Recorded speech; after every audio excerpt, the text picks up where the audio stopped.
Olá, muitos bem-vindos ao programa Presidentes, os presidentes mais importantes da história do nosso país e do mundo.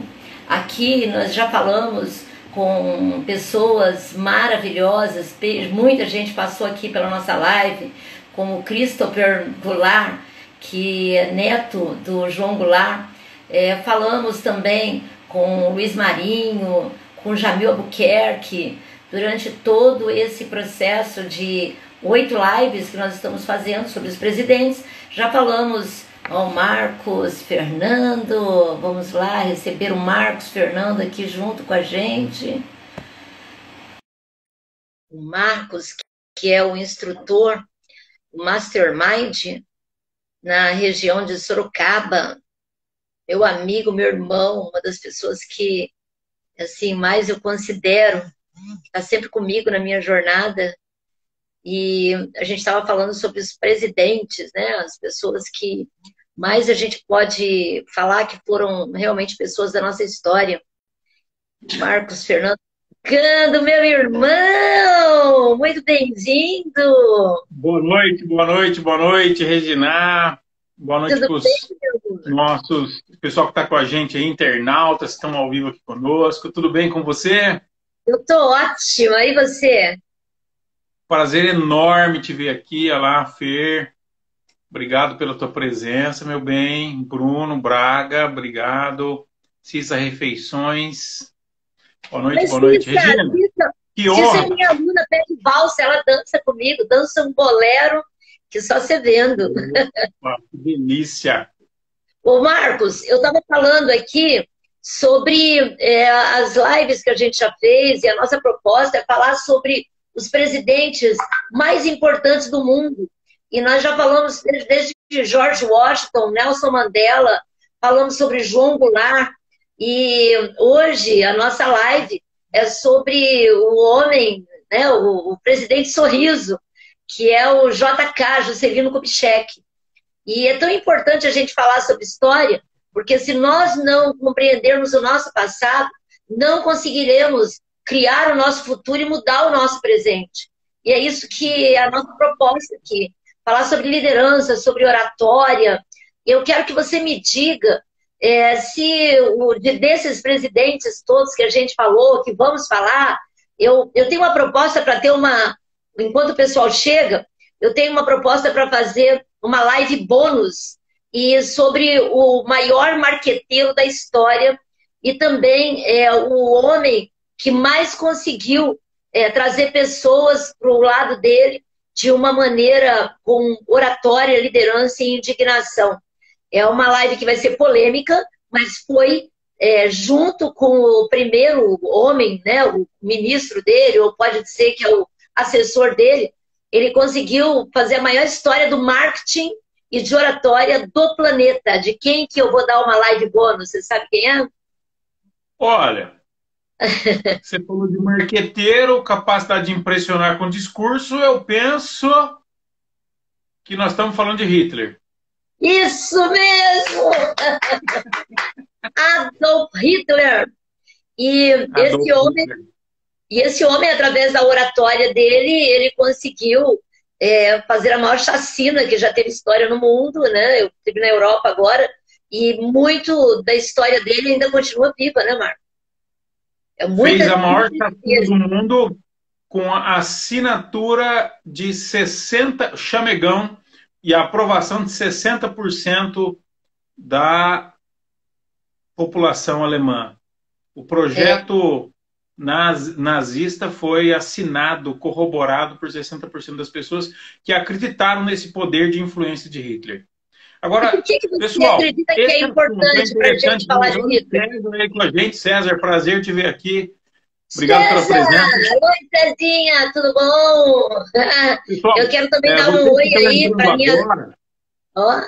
Vou fazer um convite. Clica no avião, Isildinha, lá diretamente de Itapetininga. Clica no aviãozinho e convida quem está aí para que o pessoal entre e assista conosco a live aqui, participe. Já cliquei, mandei para 4, 5, manda para todos. Eu já tinha mandado antes da gente entrar, Regina, o convite para as pessoas estarem conosco aqui. e falando, olha aí, um boa noite de Tapetininga para a gente, falando sobre essa vida de Juscelino Kubitschek, que foi o homem que deu um choque de progresso no nosso país. Então, quem foi esse Isso. líder que soube gerenciar a crise com tanta habilidade? Só um minutinho. Deixa eu dar um alô ali para a Thalita, minha afilhada também, e pedir para todos, se vocês enviarem para 5 pessoas, a gente vai ter aqui um pessoal muito legal e um tema importantíssimo para a nossa vida.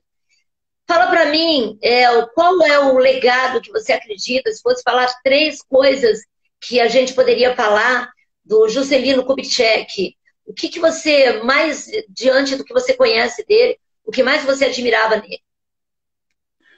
Regina, Juscelino Kubitschek tinha algumas capacidades incríveis, né? Primeiro que ele foi um visionário. Então, ele sentou na cadeira no Planalto, aliás, não foi no Planalto, foi na Guanabara, né? No Rio de Janeiro, no Palácio Guanabara, com a finalidade de fazer 50 anos em 5. Ou seja, então ele tinha um plano de metas muito claramente definidas. E tinha alguns eixos, depois nós podemos falar sobre isso. Então, essa primeira capacidade dele, era um visionário, ele sabia onde ele queria chegar, e isso foi construído nas viagens que ele fez para o exterior. Então, o que ele trouxe de progresso para o Brasil foram ideias que ele foi buscar lá fora, países que estavam numa condição melhor que a nossa do ponto de vista de desenvolvimento. Segundo, Juscelino tinha uma capacidade enorme de conciliar conflitos. Ele conseguia colocar o conflito no bolso com uma facilidade incrível. Talvez daí veio esse apelido de presidente sorriso, né? E, inclusive porque ele era tido como um pé de valsa, um excelente dançarino, e eu penso que ele tirava a oposição para dançar e carregava todo mundo no colo. Porque ele era muito leve. Eu que gosto de dançar, eu amo dançar, né? Eu faço dança de salão, gosto de bolero e forró. Eu vejo, assim, na dança de salão, que todo mundo que dança e sabe dançar bem, ele tem um certo sex appeal, né? E o que o Juscelino conseguia, através da dança, através do sorrisão, né? Ele foi considerado o presidente Bossa Nova. Olha que legal, né? Porque ele gostava muito de música, gostava muito de dança. Tinha uma música dele que ele gostava muito, e era aquela, a música Como pode um peixe vivo viver fora d'água? E tanto é que no enterro dele foram mais de 100 mil pessoas cantando essa música. E foi assim, ele tinha uma facilidade muito grande de interagir com as pessoas, né? Eu penso que foi uma das maiores características do presidente Juscelino Kubitschek. Ele tinha uma retórica muito boa, né? E ele não era... E a terceira característica que você me perguntou dele, e eu quero ressaltar, é que ele não se mostrava uma pessoa vaidosa. Não. Ele não gostava de se engrandecer diante das pessoas. Tanto que, na sua primeira gestão como deputado, ele fez somente um discurso marcante na tribuna. E por que eu estou dizendo isso para você? Porque isso mostra que ele tinha uma capacidade de colocar as pessoas e trazer as pessoas junto com ele, não por si, mas pelo projeto. Ele dava mais luz para o projeto do que para si. E isso uma tremenda capacidade de liderança. Né, Marcos?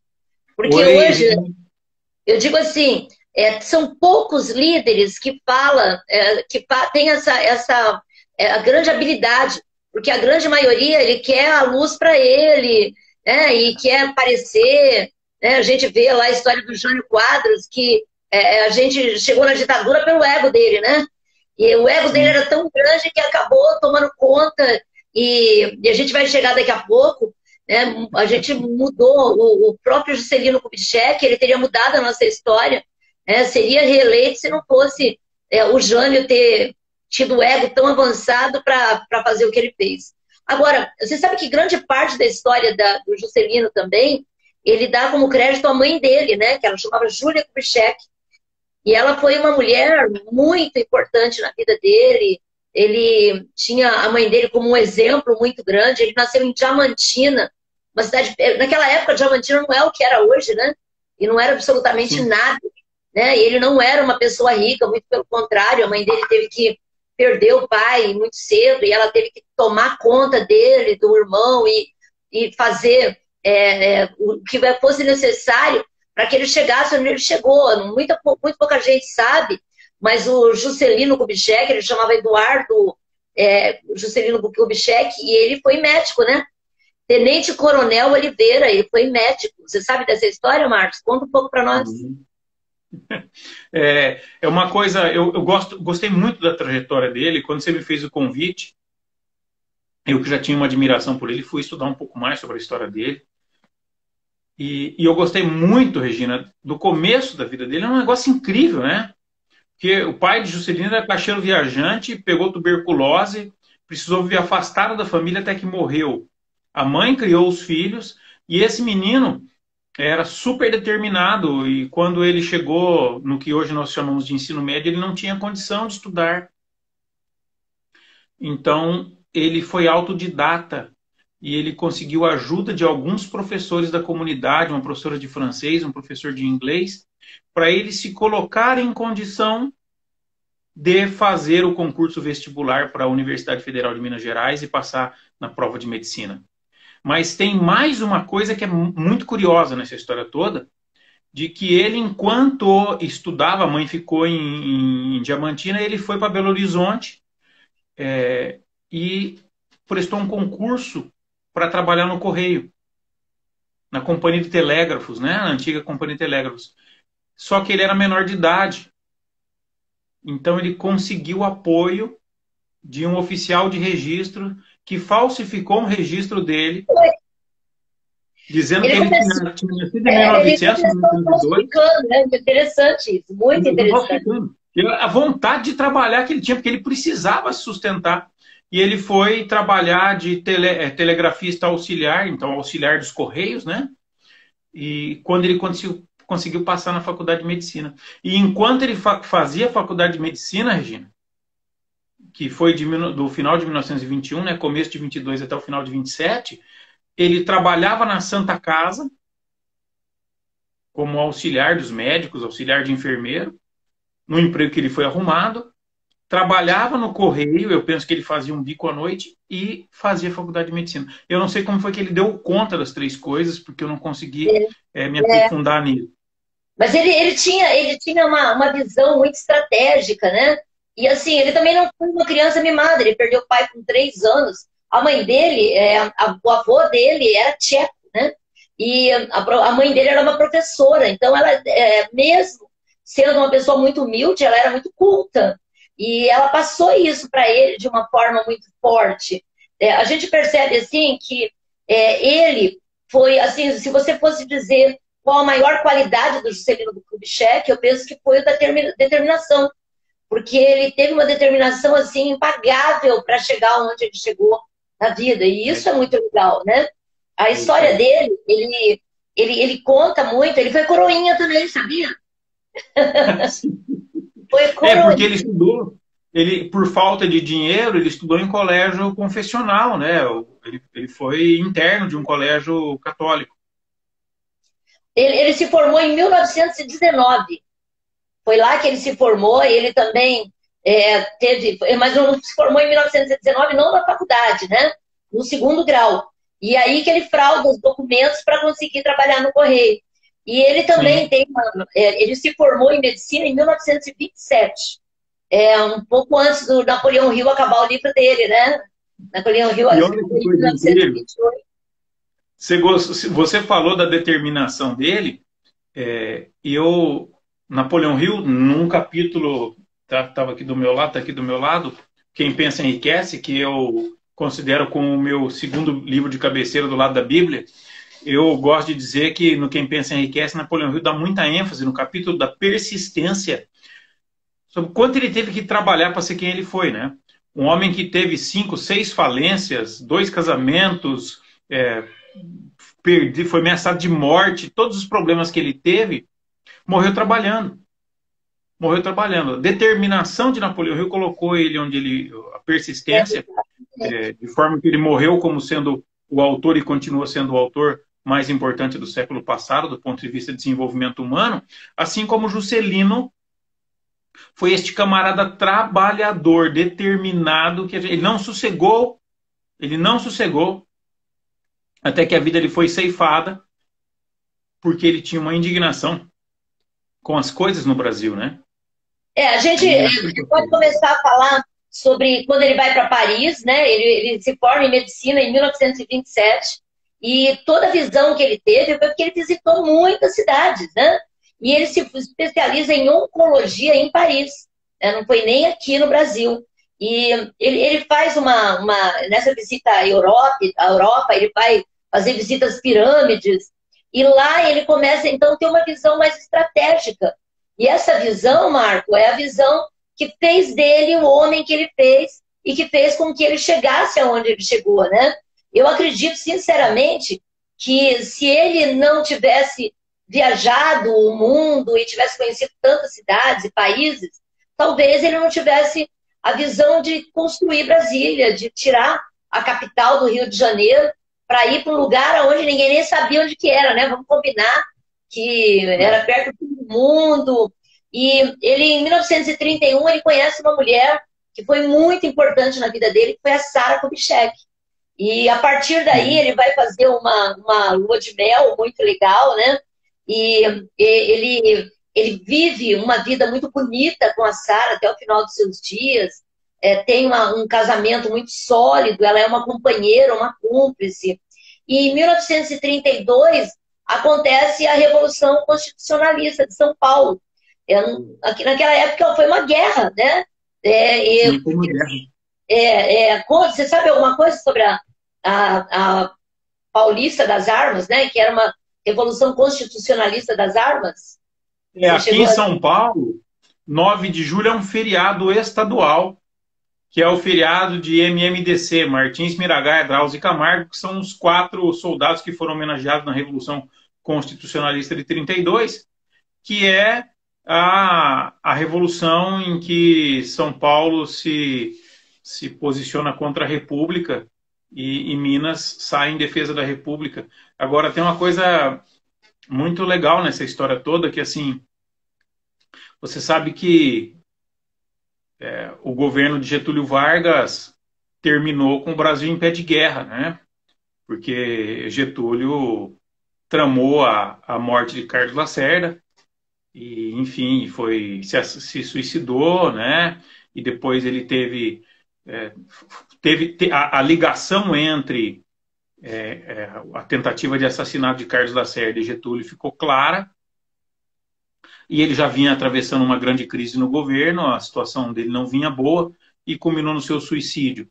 E aí o seu vice toma posse, e vira o Brasil, Café Filho, o Brasil vira uma panela de pressão, enfim.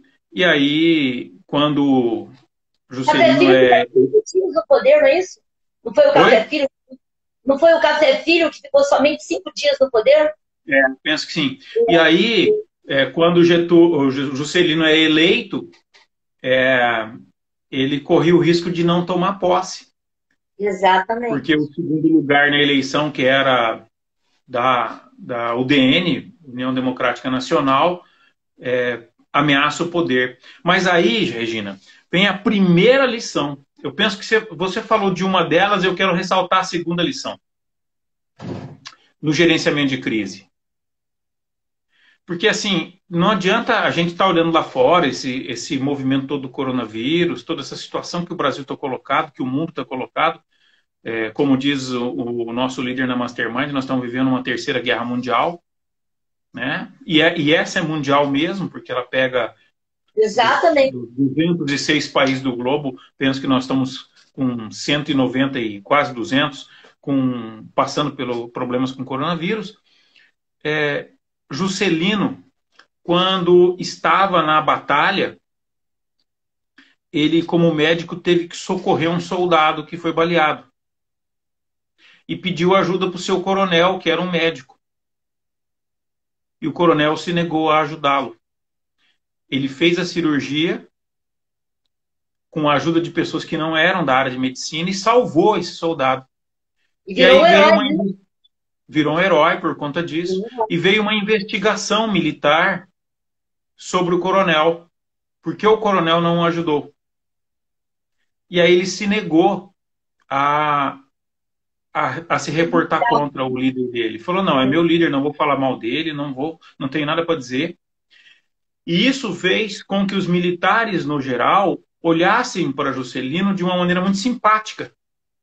Então, aquela atitude dele lá na Revolução de 32 reverberou aqui na posse dele.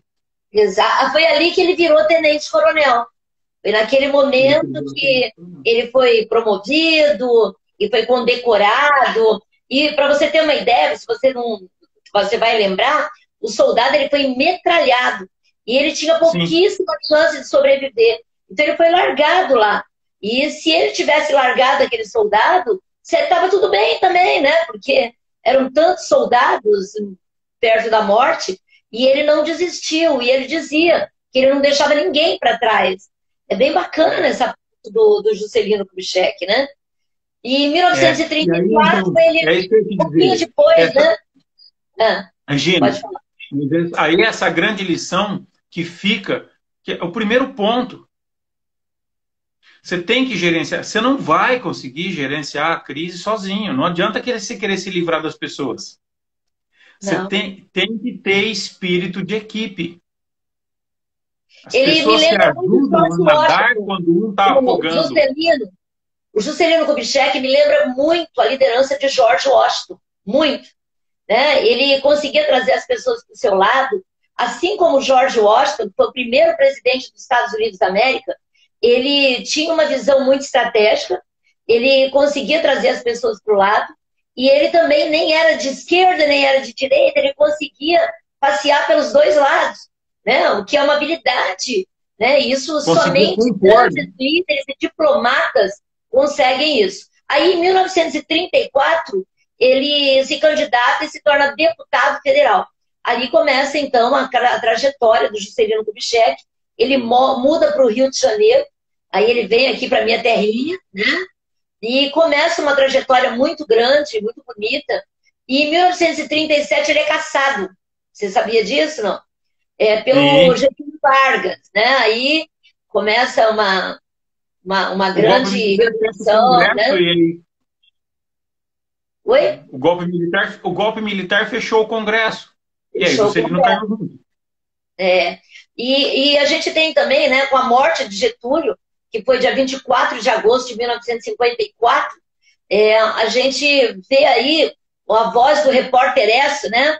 Daí vem lá aquela voz bem bacana, né? Que naquela época acaba de suicidar-se o presidente aqui no Palácio do Catete e aquela comoção geral, as pessoas, ele fala, né, que ele se suicidou para entrar para a história. Você sabe um pouco desse pedaço para a gente entrar no Juscelino? Por que ele entrou para isso? E entrou mesmo, né? E ele entrou para a história mesmo, né, Marcos? E justamente porque ele não tinha outra saída ali, segundo ele, né? Os militares já estavam pressionando para ele renunciar. Então, a sua renúncia seria assumir o fracasso. E Getúlio era um homem muito forte, um guerreiro, né? Getúlio conseguiu fazer grandes transformações na sociedade brasileira, inclusive do ponto de vista de proteção social. Então, eu penso que para ele renunciar seria um ato de fraqueza. Ou se ele não renunciasse, provavelmente ele seria preso.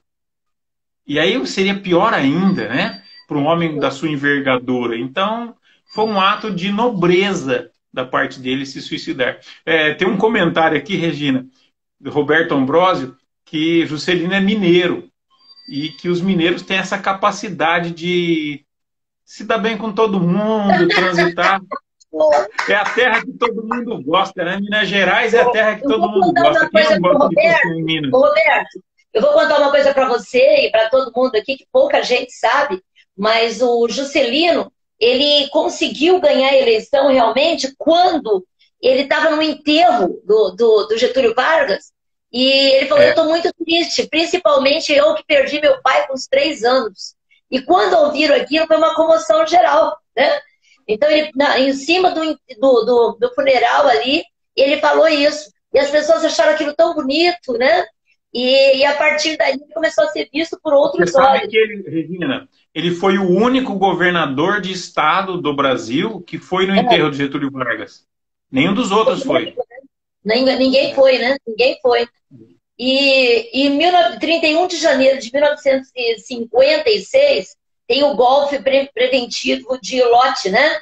E aí a gente vê que o Brasil começa a tomar um rumo muito louco. Em 1958, o ano que não deveria ter acabado, né? Ali o Juscelino toma posse, vamos falar já do Juscelino no poder, que é bem bacana. O Juscelino, ele teve algumas coisas que pouca gente sabe, né? Mas muita gente foi contra ele construir Brasília, e ele tinha, assim, a inflação naquela época foi desesperadora, né? A inflação, ela saiu de um patamar de 8%, se eu não me engano, foi quase a 23%. Então, assim, só para lembrar que não foi só maravilhas, né, Marco?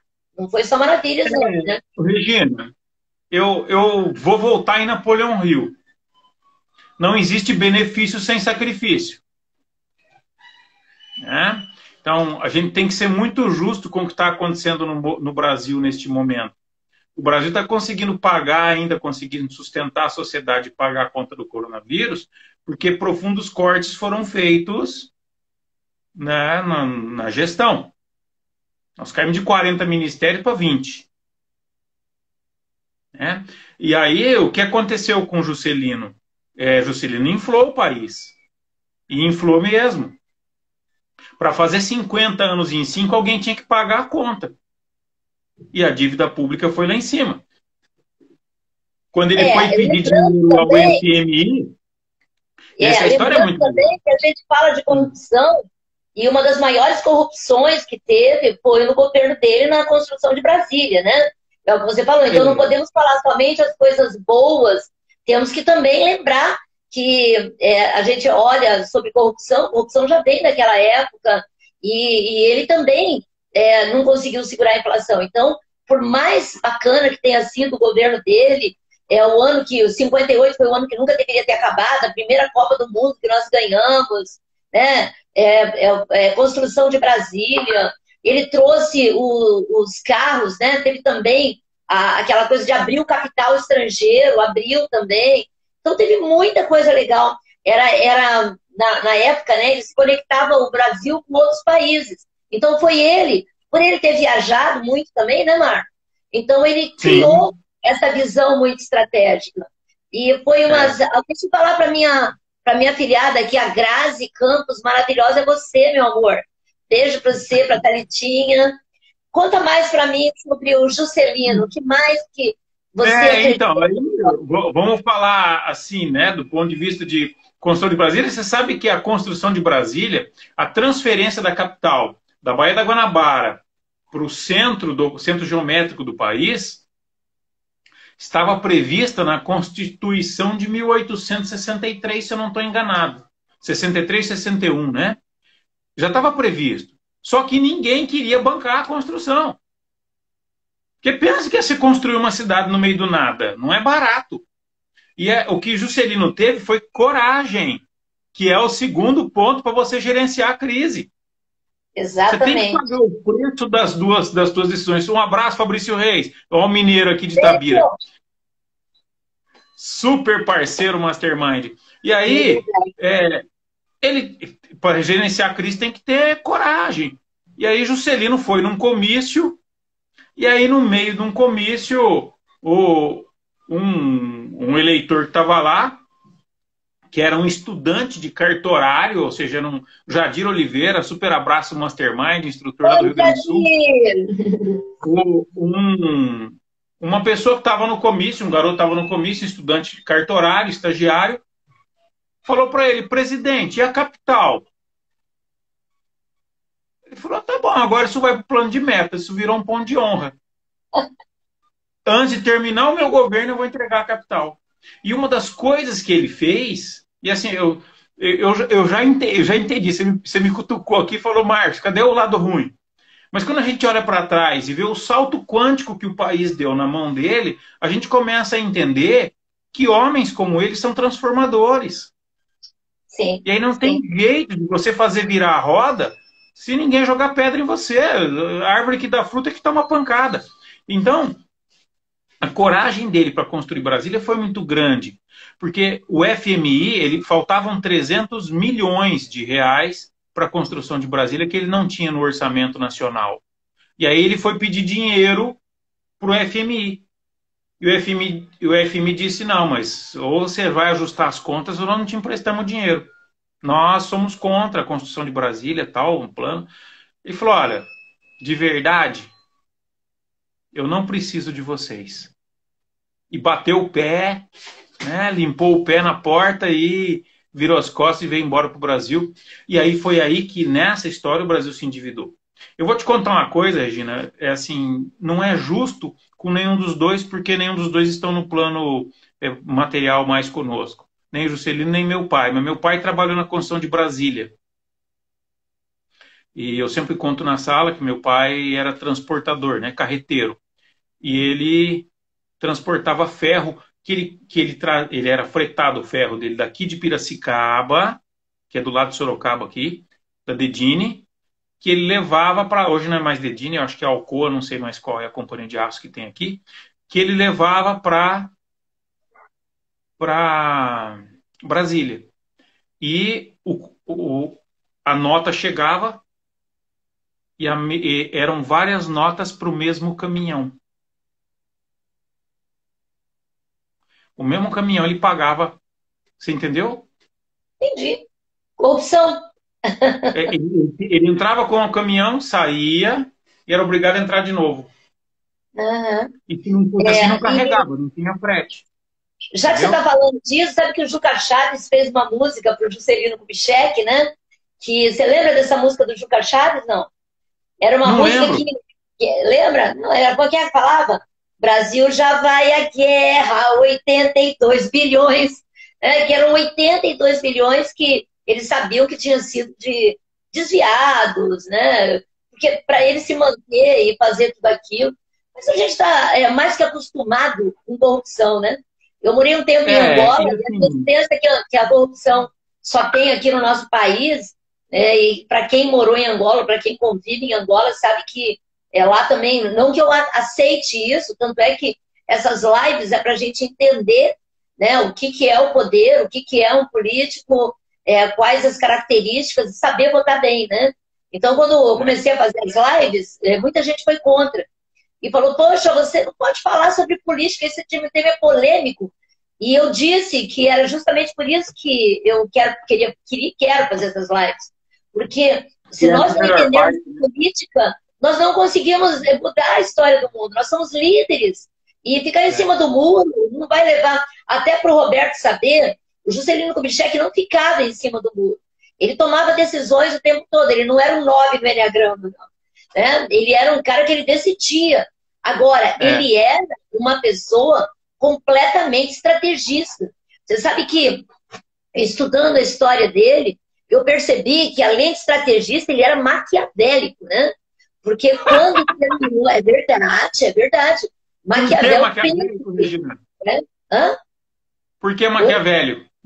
Por que maquiavélico? Ele tinha um lado que ele era tão estrategista que ele pensava tão além que ele não estava nem aí se iria prejudicar um ou outro aqui nesse momento, né? Então, quando ele não poderia mais ser reeleito, quando acabou a eleição, porque eram só 4 anos, e ele poderia fazer um outro, com certeza ele faria um outro presidente, não tem dúvida nenhuma que ele faria um novo presidente. Só que ele tinha deixado uma bucha para o próximo presidente, que era uma dívida astronômica para construir Brasília e para fazer o que ele fez.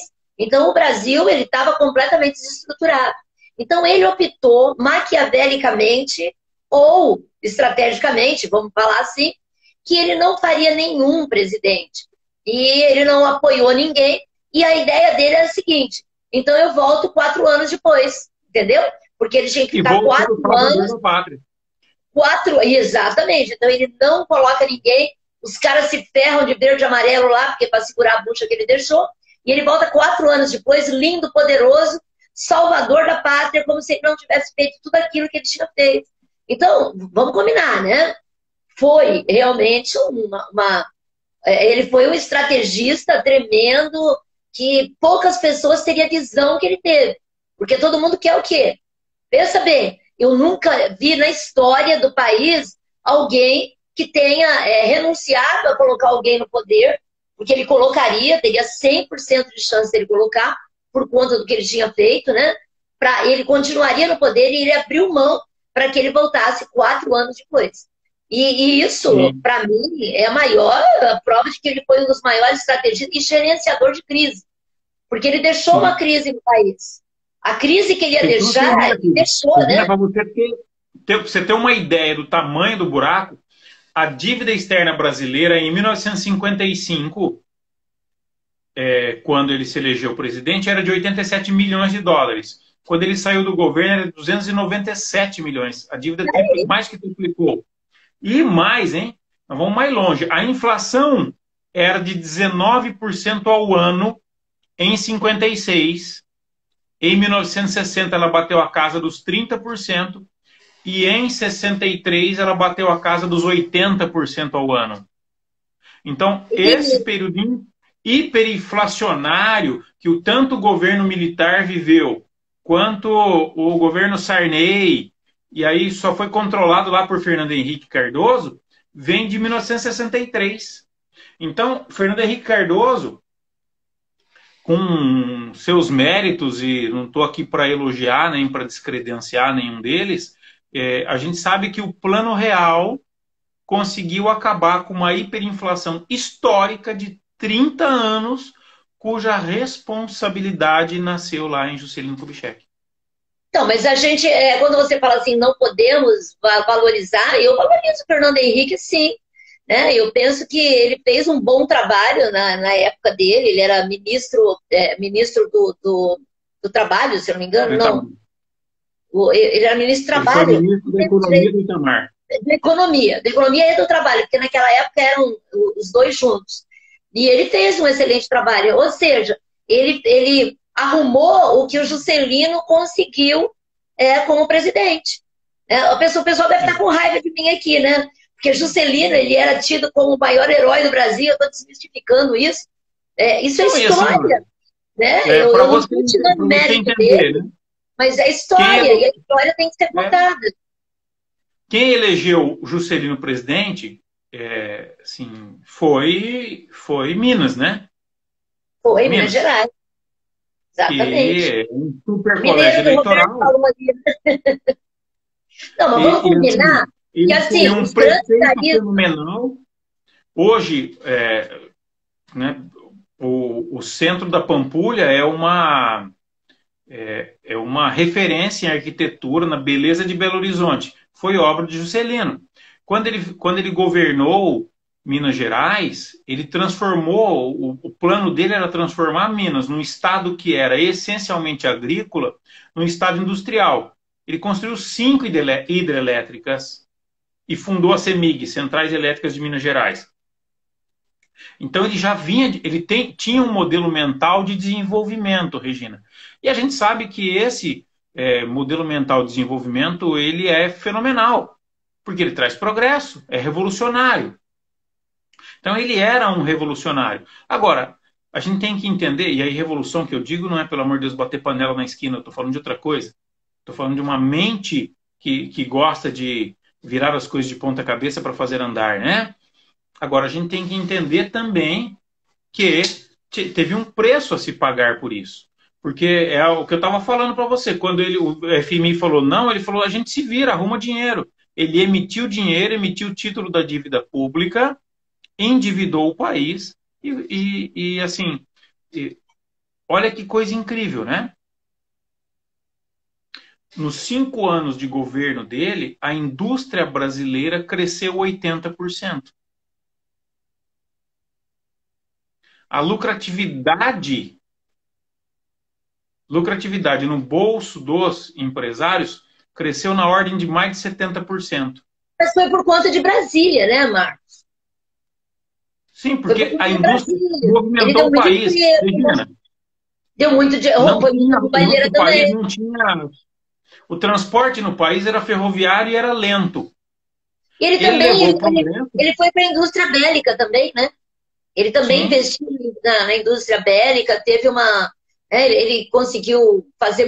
Não dá para tirar o mérito dele, que assim, em 5 anos, ele foi o presidente que mais fez pelo Brasil, assim, em termos de crescimento. A história conta isso, não sou eu que estou contando. Belém, Brasília, olha só que loucura, né? Ele construiu a Belém Brasília, saindo de Brasília, indo para o norte do país. E eu viajei pela Belém Brasília com o meu pai. Aí, então, você está aqui em Brasília para o norte. Aí ele construiu a Brasília Nordeste, ligando Brasília à Bahia.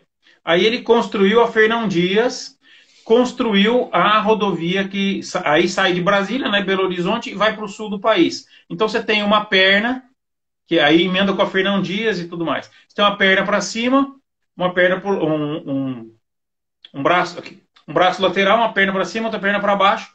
Faltava o outro braço da cruz. Porque não tinha nada que saía de Brasília e ia em direção ao Cuiabá e para o Pantanal e para o norte do Brasil. E aí o Paulo Leal, que era governador de Rondônia, liga para ele e fala: presidente, eu fico super feliz porque o senhor está construindo uma cruz no Brasil.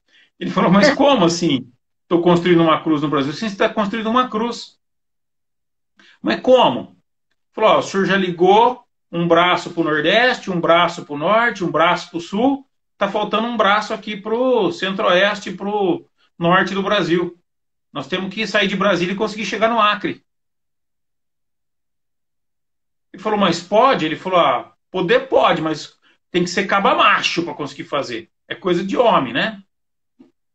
Ele falou: tá bom, então vai ser feito. E essa foi a BR-364. Eu percebi assim, que o Juscelino, ele tinha uma personalidade que ele gostava que as pessoas validassem ele ou que falassem alguma coisa para ele poder fazer, né? Então, grande parte da história, se alguém falasse para ele: você não vai fazer, né? Você não vai conseguir fazer. Você falou no Enneagrama que ele é um 2. Eu penso que ele não seria um 2, sabe? Porque talvez, eu falei 3, né? Porque o 3 no Enneagrama, para quem não conhece o Enneagrama, vai estudar. Já demorou muito. Como é que você não conhece o Enneagrama? Já conhece o Enneagrama, tá na hora, já passou da hora. Passou da hora de estudar sobre o Enneagrama. E eu vou deixar vocês curiosos. Porque o Marco falou que ele seria um 2 e pela determinação dele e essa coisa do desafio, de gostar de ser desafiado, de querer as coisas a qualquer preço, né? Talvez, assim, muitas coisas que ele fez, até isso, a jogada que ele teve, que eu falei que ele era maquiavélico, quando ele não quis reeleger ninguém para voltar 5 anos depois e tomar o poder, né? Mostra o quanto que ele quer o poder a qualquer preço. Isso é coisa do 3. E ele era o cara fazedor, né? O 8 ele não era, porque ele era... Agora tem uma história dele. Você sabe que ele realmente tinha uma mente. Ele tinha uma mente muito estratégica. Porque quando Carlos Lacerda era oposição, e Carlos Lacerda era um homem que já queria. Getúlio já tinha tentado se livrar dele, né? Então ele era um calo no sapato dos governantes, e uma pedra no sapato, e aí. Juscelino conseguiu calar Carlos Lacerda. Foi. Depois, lá na frente, em 1965, eles se juntam contra o regime militar. Mas ali... Mas aí, em 64, o Juscelino já estava caçado, né? Ele já tinha sido preso. Juscelino foi preso em 1974, quando aí já estava... O Jânio já tinha feito a merda dele, né? Porque vamos falar mesmo assim, né? Porque o que ele fez, o que é aquilo? o ego tomou conta de tal maneira. E quando ele faz aquilo, que ele renuncia pelo ego, pelo poder, aí a casa cai para todo mundo, né? Tudo que a gente tinha pensado. Até porque, assim, o Juscelino acreditava que ia ganhar a eleição, aí ganha o Jânio, e o vice dele era o João Goulart, né? Então, quem não assume, né? Porque, na verdade, ali já não deixaram o Jango assumir, e foi um acordo até que ele conseguiu também muito, né? Eu falo que o Jango também foi um diplomata, um cara inteligentíssimo, mas aí em 60... Não, ele foi preso em 68. O Juscelino foi preso em 68, ele foi preso. Ele foi cassado em 60, os direitos políticos cassados em 66. Isso. 65 para 66, quando proibiram de concorrer à eleição, porque não ia mais ter eleição, né? O governo militar fechou o Congresso e por aí afora. Mas eu quero voltar nessa história. Como é que ele calou Carlos Lacerda, você sabe? Não sei. Ele comprou a imprensa. Ele comprou a imprensa. Eu falei pra você que ele era maquiavélico, com verba pública para não publicar nada que Carlos Lacerda falasse. Então, eles nem entrevistaram o camarada que ele fala. Ele era maquiavélico, Ele foi na miúda, quietinho aqui, ele não falou eu vou bater em você. E aí, quando eles se juntaram, ele confessou pro Carlos Lacerda. Ele falou, sabe por que foi que eu não deixei você falar? Porque você era o único que, com palanque, me derrubaria. Olha, o nosso presidente, Jamil Albuquerque, nos dando a honra. Jamil, boa noite, obrigado pela presença. Jamil, tudo bem? Jamil, já que você está entrando aí, eu estou discutindo com o Marcos Fernando, e eu falei que esse povo tem que estudar, vai estudar Enneagrama para entender mais sobre os presidentes. E eu estou falando que o Juscelino era um 3, ele fala que é um 2. E eu falei que o Juscelino é um 3, porque além dele ser uma pessoa que faz, né, que é uma pessoa completamente que não tem não na vida dele, ele não vê as consequências, presta atenção, ele não vê as consequências e consegue as coisas. E eu brinquei, falei que ele era maquiavélico, mas ele foi estrategista. Jamil Albuquerque, coloca aí para mim qual era o perfil de Juscelino Kubitschek na tua opinião. O que você acredita que o Juscelino era? Estou curiosa. Vamos lá. Regina, não. Vamos lá. Deixa esse assunto de Enneagrama do lado agora e deixa o povo pensar um pouco, porque precisa, vai pesquisar, vai se informar, vai entender. Se quiser falar... Padrão 3, Juscelino Kubitschek. Porque vale a pena conhecer melhor o Enneagrama. Porque é uma tremenda ferramenta de avaliação. Avaliação da personalidade, avaliação dos movimentos, avaliação das estratégias. E aí, agora, essa história do Carlos Lacerda eu não conhecia. Mais uma para falar para você, né? O quanto que o Juscelino Kubitschek, ele era estrategista, um cara de visão estratégica, e ele não media consequências para alcançar o que ele queria. E o que ele fez com o Carlos Lacerda, olha lá, viu? Com uma forte influência do 2, que é um vizinho que está ali. Porque é isso, né? Então você também está certo. Porque ele abriu mão de ser médico. Quando ele terminou o mandato para deputado, ele foi cassado, ele falou para Sara Kubitschek, para Sara Lemos, né, Kubitschek, eu não vou mais concorrer à política, chega de política, não quero mais saber disso. Eu vou me dedicar à medicina, e voltou para o consultório. E aí ele foi convidado para assumir naquela época, o governo estadual era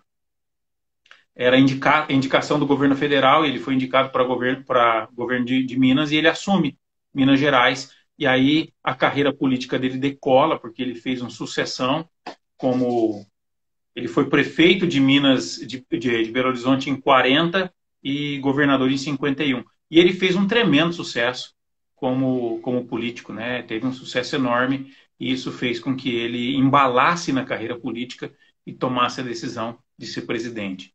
E por isso esse 2, por essa doação que ele tinha. Juscelino tinha uma capacidade de pensar muito nas pessoas mais pobres. Ele queria muito um Brasil bem educado, por exemplo. A educação fazia parte, ele teve um plano com 5 metas, né? E fazia parte de uma das metas foi desenvolvimento da educação no Brasil. E para você entender como isso foi tão forte na gestão dele, ele mais que duplicou o número de crianças na escola. Olha, muito bom. Muito bom. E também assim, né, Marco? Ele gerou muitos empregos, gerou muitas empresas, gerou muitas indústrias, abriu capital, trouxe a indústria bélica. Então, assim, os 5 anos de Juscelino Kubitschek é muito mais do que, de repente, tanto a gente vai falar a semana que vem sobre a era do Collor, né? Que eu não quero falar exatamente do Collor, mas eu quero falar sobre a era Collor, né? O quanto que um presidente pode construir um país e o quanto que né, uma era pode destruir um país também. Então, é tão importante a gente ver pessoas como Juscelino, que tem visão estratégica, sabe gerenciar a crise, que desenvolve a competência de olhar para o próximo. Foi feita uma pesquisa falando, assim, foram anos e anos, os cientistas fizeram uma pesquisa falando que leva as pessoas à felicidade. E depois de anos de entrevistar milhares de pessoas, a conclusão que eles chegaram é que a pessoa feliz é aquela que olha para o próximo. Então, ou seja, não fica no seu próprio umbigo, né? Então, o que o Juscelino Kubitschek fez, aí eu concordo plenamente com você, que ele era um 2 no Enneagrama, que eram 3 e, na minha cabeça, né? Ele está muito próximo do 2. Então, é a visão que ele tinha de ajudar as pessoas, de dar emprego, né? De salvar aquele soldado que foi metralhado e que estava esquecido lá no meio do caminho. Então, assim, as ações que ele teve foram muito bacanas, né? E ele ser o presidente Bossa Nova, ele ser o presidente Sorriso, ele ser pé de valsa e dançar muito bem, tudo isso ajudou para criar a história que ele criou, né? Se você olhar o enterro dele, já que a gente vai falar do enterro, eu vou falar da morte dele, que está próximo de chegar ao final. Ele faleceu no dia 22 de agosto de 1976. E a morte dele tem um quê, né? Pode ter sido o que foi, mas ele tinha acabado de sair de uma fazenda, aonde nessa fazenda tinha lá uma pessoa da aeronáutica, que ele foi o responsável dentro da ditadura para fazer muitas coisas ruins com as pessoas. Ele tinha o poder, né, de levar as pessoas para um local e fazer aquilo que a gente já sabe, né? E ele foi encontrar poucas horas antes, né, do acidente dele, morreu ele, o motorista, na Via Via Dutra, olha só que coisa, né? Então, na Via Dutra, o carro dele tem um acidente com o ônibus da aviação Cometa, e fica aí um quê de dúvida até hoje, porque naquela época também tinha muito, né, Marcos? A gente sabe que até hoje, eu conversando com o neto do Jango, o Christopher Goulart, ele conta que existe a possibilidade realmente do Jango ter sido assassinado. Então, assim também como o Juscelino Kubitschek. Então, o que você acredita na tua opinião? Que isso tem um quê de verdade, que ele foi assassinado, que levaram ele para esse caminho, que mexeram no motor do carro, ou que foi uma coisa natural que aconteceu mesmo? Regina, o motorista que estava com ele dirigia nesse eixo Brasília-Rio há 35 anos. Ele trabalhava para a Juscelino há 35 anos. Então, assim, qual é a chance desse homem? Ele tinha acabado de voltar para a pista, né? Eles estavam lá nessa fazenda. Qual que era a chance? Na altura de Resende, né? Ele morreu em Resende. Qual que era a chance dele realmente ter batido o carro num acidente? Não creio eu que realmente, né, Juscelino Kubitschek foi assassinado. Agora, isso são só hipóteses. Eu não tenho nenhuma prova cabal disso. Não tenho nenhum fato. Mas fica... Então, por que eu digo isso? Porque hoje a gente encontra com as pessoas discutindo quem é o culpado do problema que o Brasil está atravessando agora nesse momento de coronavírus. E aí eu pergunto para ele, o que adianta você discutir se a culpa é do governo federal, estadual ou do prefeito da cidade? O que é que você consegue fazer com isso? Então, e fica na minha fala a grande lição dessa história toda. Juscelino se encontrava numa condição de vulnerabilidade, porque ele havia perdido o poder. E ele não tinha mais condição, ele tinha voltado do exílio, ele ficou fora um tempo do Brasil. E a minha fala é, líder, quando você está gerenciando crise, você não pode se colocar em condição de vulnerabilidade. A tua posição tem que ser sempre estratégica, onde você consiga enxergar todas as situações possíveis. Nada pode fugir do teu campo de visão ou da tua possibilidade de controle. Porque basta que as situações que são externas você já não controla. O que aconteceu com Juscelino não veio de fora. Ele não tinha condição de controlar naquele momento. O que ele tinha condição era de não estar exposto a este risco numa situação completa de vulnerabilidade. Porque ele não era mais presidente do Brasil. E talvez, eu falei desde o início, né, Marco? Eu falei desde o início da live que de todos os presidentes que eu estudei, um que eu fiz com o Jamil, eu acredito que ele tem um pouco a liderança de George Washington. Né? Para mim, eles caminhavam muito próximos na liderança, na oratória, na estratégia, né? Então, talvez o maior erro que ele cometeu na vida dele foi realmente parar naquele hotel fazenda, né? Talvez se ele estrategicamente, ele sabia com quem ele ia lidar, né? Então foi aí. A nossa live está chegando ao fim, Marco. Vou dizer para você que foi um prazer, uma honra estar aqui com você. Falar de Juscelino Kubitschek, você é um homem inteligentíssimo, tirou de letra, sabe, conduziu de uma maneira brilhante e mostra pra gente que falar de política, falar de história, contar a história nossa do Brasil, contar a história dos grandes líderes mundiais, faz parte de uma gestão de crise, uma gestão de estratégia, uma gestão de oratória. E o que você trouxe pra gente aqui foi de imensa valia. Né? Você é meu irmão mastermind, você é uma pessoa que eu admiro muito, gosto muito de você, você sabe disso. E eu quero que você deixe suas considerações finais e convidar o meu público para vir a semana que vem. Eu quero falar sobre a Era Collor, é uma era maravilhosa que vale a pena a gente falar. E também sobre o Fernando Collor, que foi o primeiro, vou falar assim, o primeiro político que levou realmente a parte de marketing político de uma maneira profissional. Então, a gente começa a ver a profissionalização, até porque a Rede Globo deu todo o mérito para ele. Então, a gente vai conhecer mais sobre marketing político através da Era Collor, como ele ganhou a eleição, como ele disputou com o Lula, como é que ele foi o presidente mais jovem da história do Brasil. Regina. Então, merece uma live. Sorria para mim. Oi? Eu só queria que você sorrisse para a gente fazer uma foto dessa live para postar. E eu sei que semana que vem você vai fazer um trabalho incrível, vou te acompanhar por aqui, é uma honra estar com você. Agradeço demais o teu convite. E eu sei de quanto você é guerreira, batalhadora e uma mulher de visão. Então, quando você abre o campo para falar do presidente, você já está enxergando lá aonde esse trabalho pode ajudar as pessoas. Collor foi um visionário. Foi. Fernando Henrique foi um visionário. O Lula foi um visionário. Bolsonaro é um visionário. E por que eu estou dizendo isso para você? Porque a Dilma foi uma visionária. Porque para a pessoa sentar na cadeira mais importante da República, algo de especial essa pessoa tem. Você engana uma pessoa um dia, mas você não engana uma eleição inteira, na urna toda, para todo mundo, né? A gente sabe que a pessoa para estar lá tem que ter méritos. Não é brincadeira de criança, é jogo de adulto.